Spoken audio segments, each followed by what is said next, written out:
hunian eksklusif dengan konsep modern industrial yang lokasinya berada di Sayap Ciwastra, Bandung.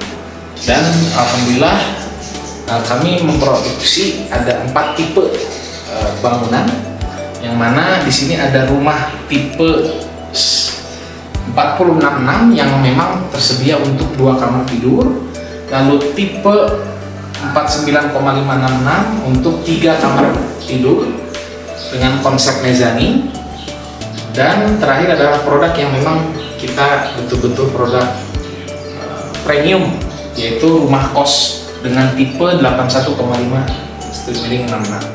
Keunggulan dari klaster Gaya Sakinah yaitu pertama adalah kita memang mengusung konsep modern industrial. Jadi fasad bangunannya betul-betul kita buat simple, modern dengan perpaduan unsur material alam dan material modern. Lalu juga memang lingkungan Islami yang tenang ya. Oke, kita sekarang masuk ke new product launching kita, yaitu sebuah fungsi bangunan yang memang kita orientasikan untuk para investor sebagai pemasukan tambahan dengan passive income. Nah, ini yang kenapa kami highlight investasi aset aktif sebagai pemasukan tambahan dengan passive income. Gimana cara kita tetap dapat uang dari aset yang kita miliki, namun aset kita nggak hilang gitu.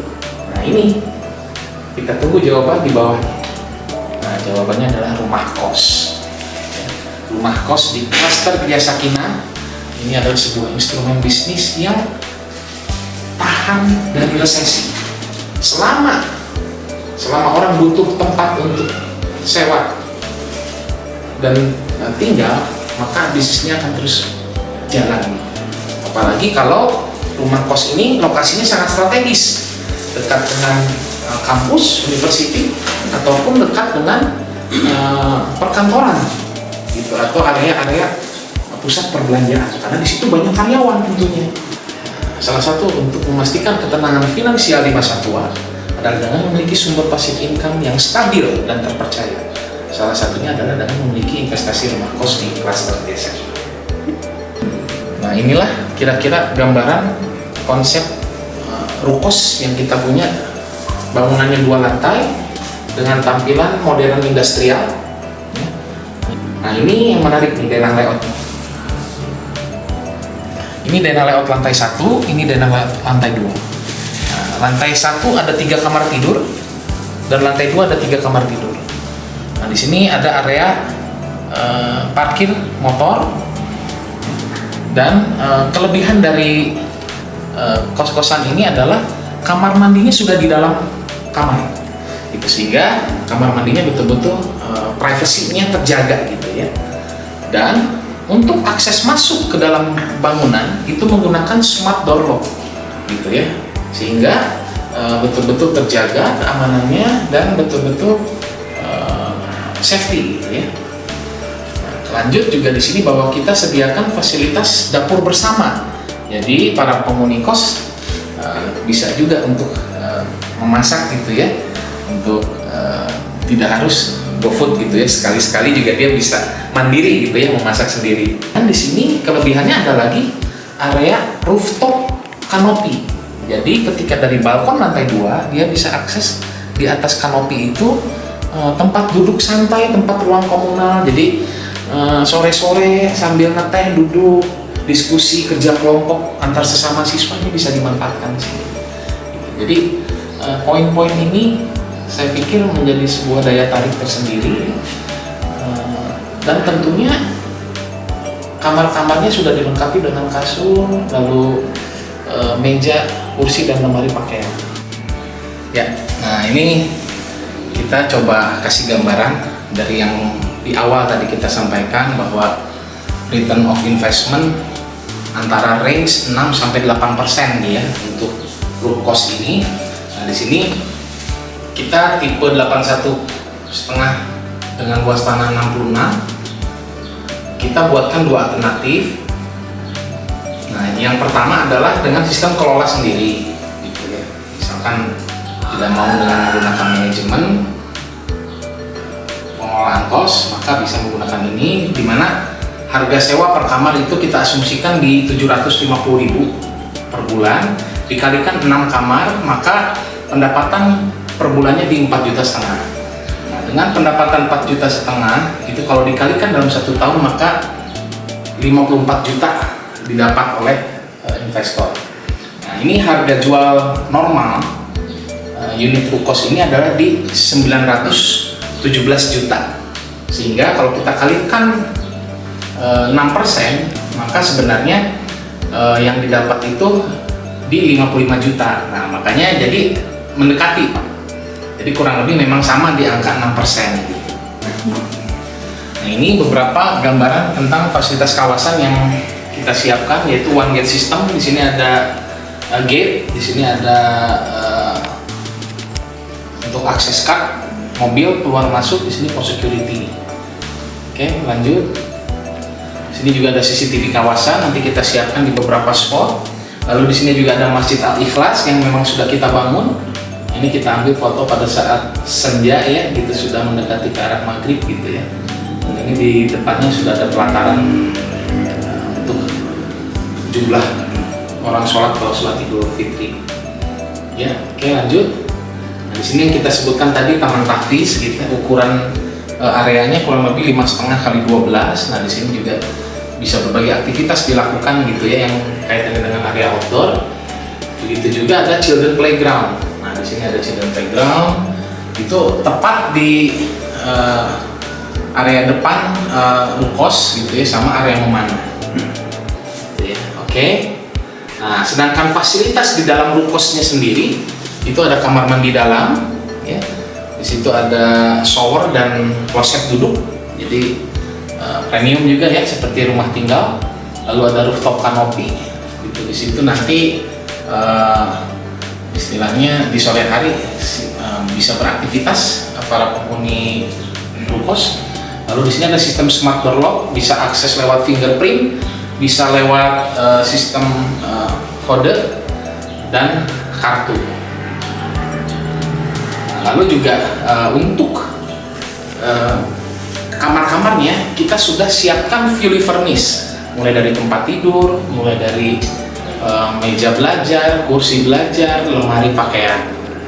Jadi istilahnya investor tidak perlu lagi repot-repot untuk menyiapkan perlengkapan di kamar-kamarnya. Lalu di sini juga ada dapur bersama, gitu ya. Dan ada pemisahan untuk area akhwat dan ikhwan gitu. Jadi dari 7 unit yang kita pasarkan itu 5 untuk yang ikhwan dan 2 untuk yang akhwat gitu. Ini fasilitas pelengkap untuk rumah kos. Jadi setiap unit kamar itu diberikan kWh meter dengan 900 watt gitu ya.